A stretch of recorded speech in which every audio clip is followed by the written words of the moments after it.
প্রকৃতির জিনিস কত সুন্দর, তাই না? মনে হচ্ছে যেন কেউ রং পেন্সিল দিয়ে রং করে দিয়েছে পাতাগুলো। তো কি সুন্দর দেখো।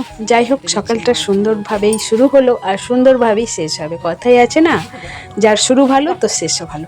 যাই হোক, এখানে দেখো মা সকাল সকাল গরুকে খেতে দিচ্ছে। হ্যাঁ, আমাদের তো ঘুম ভাঙলেই আগে গরুর খাবার। তারা অবলা পানি, কিছুই বলতে পারে না খিদে পেলে যে আমার খিদে পেয়েছে খিদে পেয়েছে। মানুষরা যেমন আমরা বলি আমরা খাবার খেয়ে নিচ্ছি নিজে হাতে নিয়ে, তারা তো নিজে হাতে নিয়ে খেতেও পারে না যতক্ষণ না আমরা খেতে দিচ্ছি। আর যেহেতু পুষেছি তাকে তো যত্ন আগেই করতে হবে।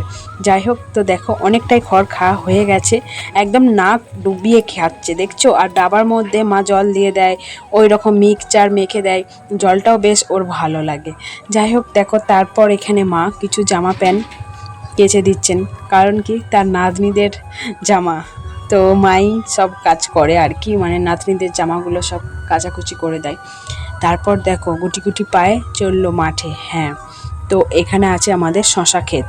তো শশা ক্ষেতের মাঝখান দিয়ে আমি যাচ্ছি, আর মা ওখানে ওই যে দাঁড়িয়ে পড়লো, দেখাচ্ছে যে এই যে এই আম গাছটা দেখ কতটা হেলে গেছে। তো বাবাকে বলবি কি বাঁশ দিয়ে ঠেকান দিয়ে দিতে, যাতে গাছটা সোজাভাবে উপর দিকে উঠে যায়।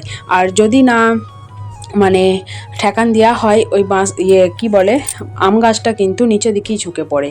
তার জন্য একটু ঠেকান দিয়ে দিলে সোজাভাবে উঠে যাবে। তো এখানে দেখো একটা জিনিস তোমাদের দেখাচ্ছি, এই দেখো কি বলো তো, লেবু।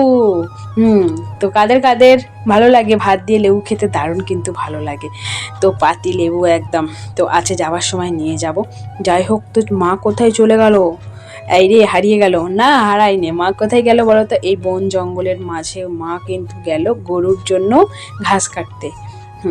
ওই দেখো মা যাচ্ছে, আর কতটা জঙ্গল তোমরা দেখতেই পাচ্ছ। এখন তো বর্ষাকাল, মানে বৃষ্টির জল পেয়ে একদম জঙ্গল আরও বেড়ে যায়, চারিদিকে সবুজ সবুজ গাছপালা প্রচুর হয়ে যায়।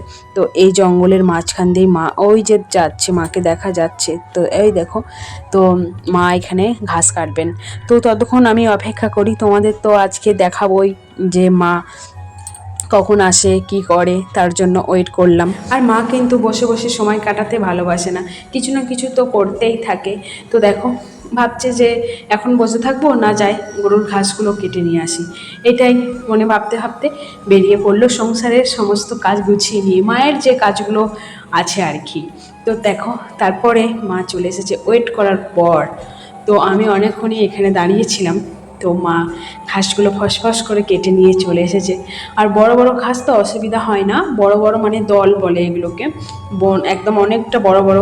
তো পুকুরের গায়ে গায়ে এগুলো হয়, তো ওখানে একটা ডুবা মতো আছে, তো তার গায়ে গায়ে এগুলো হয়েছিল। তো মা সেগুলো নিয়ে চলে এসেছেন। তো এই দেখো বন জঙ্গলের মধ্যে দিয়ে উঠছে, তো অনেকটাই রিস্কের ব্যাপার থাকে এইসব কাজ। আমাদের গ্রামের ঘরে যারা এইসব কাজ করে অনেকটাই তাদের কষ্ট হয়।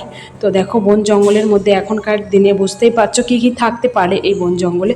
তো যাই হোক, তো মা চলে এসেছে। তো আমারও ভালো লাগছে যে মা ঠিকঠাকভাবে চলে এসেছে। এটাই চিন্তা হয় যখন মা মাঠে যায়। তো এখনকার বৃষ্টি হচ্ছে, অনেক রকম মানে মেঘ ডাকে, তখন খুব ভয় লাগে মায়ের জন্য। এখন আর গরু কেউ পুষতেই চায় না, কারণ এত খাটনির জন্য, প্রচুর খাটনি, যাদের বাড়িতে আছে তারাই একমাত্র জানে। আর ভিডিওটা বেশি বড় করলাম না, এইটুকুই। তোমাদের কেমন লাগলো অবশ্যই জানি, আর ভালো লাগলে লাইক সাবস্ক্রাইব অবশ্যই করবে।